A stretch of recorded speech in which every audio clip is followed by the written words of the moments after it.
అసలు ఎందుకు భయ్ ఆ హౌస్ అంతా సంజన టార్గెట్ వేసిండ్రు?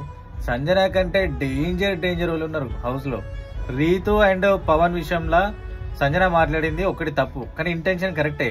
తనకు కంఫర్ట్ లేదు కాబట్టి తను చెప్పింది. ఎందుకంటే ఈ వీక్ లో జరిగిన ఎపిసోడ్ చూడండి, వాళ్ళు బెడ్షీట్ కప్పుకొని అందులో ఉంటారు. అది అన్కంఫర్టబులే, చూడడానికి మనకు కూడా వల్గరైనా అనిపిస్తుంది. మనం బయట చూసే వాళ్ళకి ఇట్లా ఉంటే లోపల వాళ్ళు చూసే వాళ్ళకి వాళ్ళకి ఎట్లా ఉండాలి? ఈ మాటను బయటికి తీసుకొని సంజన మాట మాట్లాడింది, అందులో తప్పేం లేదు.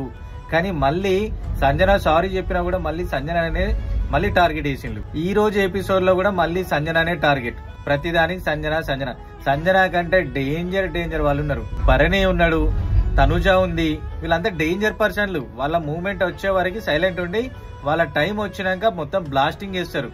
సో వాళ్ళ లెక్క సంజన ఏం కాదు కదా, వాళ్ళకంటే సంజన 100% బెటర్ ఇంకా. కానీ హౌస్ మొత్తం సంజన టార్గెట్ చేసిండు. ఏదేం జరిగినా రీతు పవన్ విషయంలో సంజన మాట్లాడింది తప్పేం కాదు.